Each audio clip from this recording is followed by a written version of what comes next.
Okay, Prime Minister's question time today was interesting. She just got back. You could tell she's panicked. She's worrying. She's got that snarl on her face because she knows too well that at the end of today, she might not actually be Prime Minister. She could have been kicked out by the Conservatives. But she was asked direct questions by Corbyn, and she didn't answer them. It's very simple. You ran away knowing that your deal wouldn't pass. So what was the result? What did you get in return? Didn't answer it. She went back to her typical script that doesn't answer any questions, flung out a couple of childish insults, and that was it. And then the floor was opened up to other people. But she said a few things that really got under my skin again. So I want to go through them. First off, she condemned the Shadow Chancellor because he wants to legalise, he wants to make it legal for people in this country to strike. And to strike in solidarity with people who are striking in other parts of the world. Now, first and foremost, this goes to show that Theresa May, not just May, the Conservatives in general, put corporations first. Every single time. You have an issue? Doesn't matter, you're a human being. Human beings don't count. Corporations come first. How dare you strike? How dare you put human lives before greed of corporations? That's what Theresa May said. Not in those words, obviously.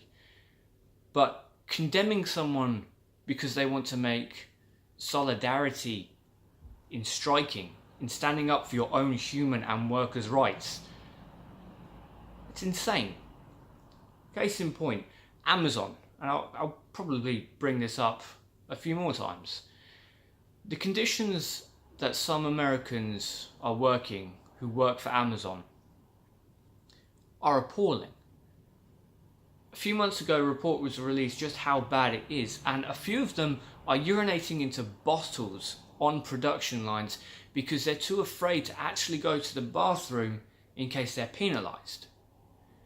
Now, a strike in one small area is an annoyance, but Amazon do operate from the UK. I know it's misleading because they don't pay any tax, but they do operate in the UK as well. If an entire country strikes because across the pond your work conditions are so deplorable, that makes a corporation take note. But again, Theresa May, the Conservatives, you don't matter. Corporations first, every single time.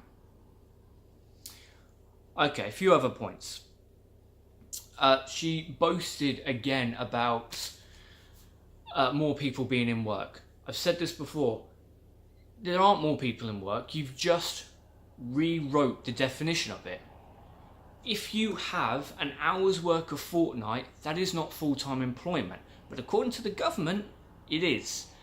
Now, I know for the Jacob Rees-Moggs, Michael Goves, the Boris Johnsons, who are all on over £400 an hour for their second job, after their job as politicians subsidise their entire living, okay, 1 hour a fortnight might do ya. But for the rest of us, it'll be minimum wage or fairly close to it for that hour a fortnight, which is not enough. She goes on to say how the minimum wage has risen more under the Conservatives. Yeah, it has, but it's not kept with inflation. £50 in your pocket will get you less today than it did 10-15 years ago. That is a fact. Minimum wage has not kept with inflation. We are earning less compared to what prices actually are today than we did 15-20 years ago. Going on about new houses being built. More new houses built than ever before. That's great, that genuinely is. But my area, where new houses are being built, they're selling for £250,000. Most people in Dover are on less than £10 an hour. They can't afford a £250,000 house. And it's not like these houses are being given away. Houses are being kept vacant by incredibly wealthy people who have strong ties to Conservatives and to Tory Labour Party members as well, just to be fair, while other people are being on the street. Yet Corbyn is slapped down for saying that if a house is vacant for so long, the government should compulsively buy it from the owner and let someone who's homeless move in. That's unthinkable.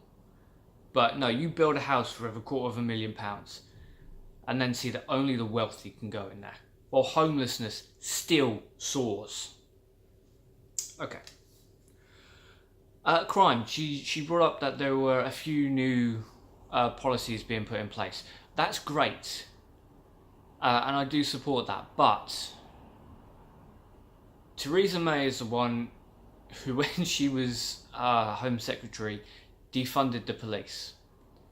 And I will never forget when I saw her getting up in front of the police conference in 2010, I believe. Normally they come on stage and people clap, oh yes, hi, how are you, blah blah blah. No one clapped, it was silence. And she stood there waiting for people to acknowledge that she had graced them with her presence before realising, shit, yeah. Everyone here is pretty pissed off because I've ignored all of their advice and I've made their lives 20 times more difficult by taking away funding. A lot of the crime in the UK can be avoided by having more police on the street, more boots on the ground. But that's not what we're getting, because the money is being diverted from the police, again, into the pockets of the wealthy through tax subsidies and rebates to people who genuinely don't need it. Lastly, the NHS. This is the one that gets me every single time. She keeps going back to it, saying that they're giving the biggest boost to the NHS. Here's the thing. Conservatives have cut funding to the NHS more than anyone else. So by saying you're giving it the biggest boost means absolutely nothing. Because if you'd funded it properly in the first place, you wouldn't need this big boost. You don't get credit for bringing a hose to a fire you started. But that is exactly what she's trying to get. That's exactly what she's trying to do. She's trying to get praise for giving a little bit of money to something that she has defunded mercilessly. Yes, she put out that 10-year plan. Well, her and her government have also had talks with the American government of selling off parts of the NHS in order to secure a trade deal so that we can have chlorinated chicken when we leave the EU, because half of our food comes from the EU. Starting a fire, bringing a hose, wants credit.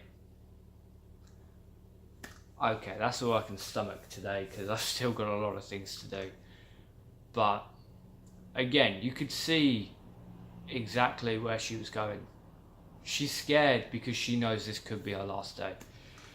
Just quickly before I do go, and it's not relevant, it is just me ranting. Sad as I am, I'll dip into the House of Lords every now and then and watch what's going on there. I'll watch the House of Commons.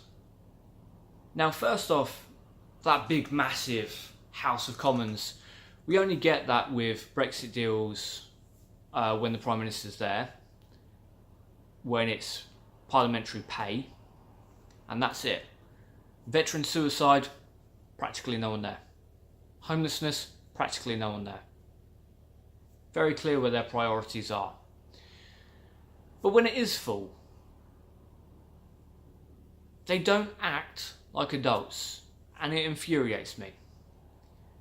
I don't know who this guy is. I don't know if he's left, if he's right, if he's Conservative, if he's Labour, if he's SNP, even if he's Green. The guy sat there going, I want to slap him so damn hard. Watch the House of Lords and compare it to the House of Commons. The House of Lords actually has some civility. Doesn't need the Speaker telling people to shut up every 5 seconds. But in the House of Commons they act like such spoiled little brats, flinging insults, jeering, cheering and yelling and condemning.